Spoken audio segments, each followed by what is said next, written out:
ಶಾಸಕ ಅಶೋಕ್ ರೈ ಜೊತೆ ಮಂಗಳೂರು ಪತ್ರಿಕಾ ಭವನದಲ್ಲಿ ಸಂವಾದ ಕಾರ್ಯಕ್ರಮ ನಡೆಯಿತು. ಈ ವೇಳೆ ಮುಖ್ಯವಾಗಿ ಬೆಂಗಳೂರಿನಲ್ಲಿ ನಡೆಯುವ ಕಂಬಳ ಬಾಲ್ಯದಲ್ಲೂ ಅವರ ಮನೆಯ ಪರಿಸ್ಥಿತಿ ಹಾಗೂ ಕಾಲೇಜು ಜೀವನದ ಜೊತೆ ವ್ಯವಹಾರಕ್ಕೆ ಇಳಿದಿರೋದು ಹಾಗೂ ರಾಜಕೀಯ ವಿಚಾರ ಮಾತುಕತೆ ನಡೆಯಿತು. 6 ಲಕ್ಷ ರೂಪಾಯಿ ಕೊಟ್ಟು ಕೌಂಟರ್ ಅನ್ನು ತಗೊಳ್ಳಿಕ್ಕೆ ಜನಗಳು ಬರ್ತಾ ಇದ್ದಾರೆ.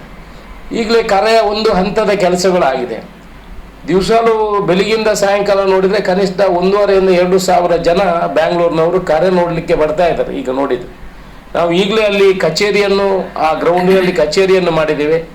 ಕಚೇರಿ ಅಂತ ಹೇಳಿದ್ರೆ ಅಲ್ಲಿ ಬೆಳಗಿಂದ ಚಾ ತಿಂಡಿಯಿಂದ ಸ್ಟಾರ್ಟ್ ಆದರೆ ರಾತ್ರಿ 10 ಗಂಟೆವರೆಗೆ ಊಟದವರೆಗೆ ಅಲ್ಲಿ ವ್ಯವಸ್ಥೆಯನ್ನು ಮಾಡಿ ನಿರಂತರ ಕಾರ್ಯಾಲಯ ಕೆಲಸಗಳನ್ನು ಮಾಡ್ತಾ ಇದ್ದೇವೆ.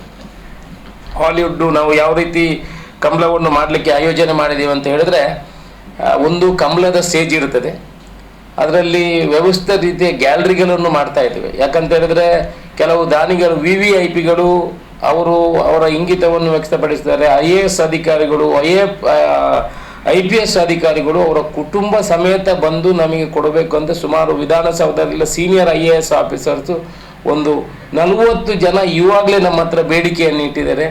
ನಾವು ಬೇಕಿದ್ರೆ 5 ಲಕ್ಷ ರೂಪಾಯಿ ಕೊಡ್ತೇವೆ, ನಮಗೆ ಒಂದು ಕೊರಿಯನ್ ಕ್ಯಾಬಿನ್ ಮಾಡಿಕೊಡಿ, ನಮ್ಮ ಫ್ಯಾಮಿಲಿ ಸಮೇತ ನಾವು ಬಂದು ಕಮಲವನ್ನು ನೋಡ್ತೇವೆ ಅನ್ನೋ ವಿಚಾರನು ನನ್ನ ಹತ್ರ ಹೇಳಿದೆ.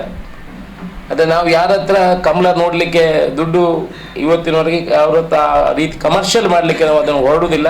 ಅದು ಫ್ರೀಯಾಗಿ ತೋರಿಸ್ಬೇಕು, ಇಷ್ಟುವರೆಗೆ ಎಲ್ಲರೂ ಬಂದು ನೋಡಬೇಕು. ನಾವು 1,000 ರೂಪಾಯಿ ಟಿಕೆಟ್ ಮಾಡಿದರೆ ಒಂದು 10 ಕೋಟಿ ಮಾಡ್ಬೋದು.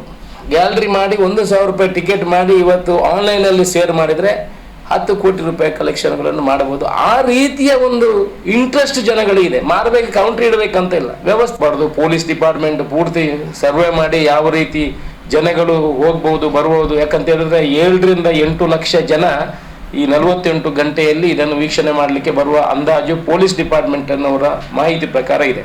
ಗೇಟ್ಗಳು ಜನರಲ್ ಪಬ್ಲಿಕ್ಕಿಗೆ ಬರಲಿಕ್ಕೆ 1-2 ಹಾಲ್ಗಳನ್ನು ಬುಕ್ ಮಾಡಿ ಗಾಯತ್ರಿ ಗೇಟ್ ನಂಬರ್ 5 ಅಲ್ಲಿ ನಾವು ಜನಗಳಿಗೆ ಎಂಟ್ರಿ ಕೊಟ್ಟು ಆ ಕಡೆ ಸುಮಾರು 8,000 ಕಾರ್ ಪಾರ್ಕ್ ಮಾಡುವಂಥ ಜಾಗವನ್ನು ತಗೊಂಡಿದ್ವಿ. ಅಲ್ಲಿಂದ ಜನ ನಡ್ಕೊಂಡು ಬರುವಾಗೆ ವ್ಯವಸ್ಥೆಯನ್ನು ಕೂಡ ಮಾಡಿದ್ವಿ. ಕಾರು ಅತಿಥಿಗಳು ಯಾರೆಲ್ಲ ಬರ್ತಾರೆ ಅವರನ್ನು ಒಳ್ಳೆಯ ರೀತಿಯಲ್ಲಿ ಸ್ವೀಕಾರ ಮಾಡಿ ಅತಿಥಿ ಸತ್ಕಾರ ಮಾಡಬೇಕು.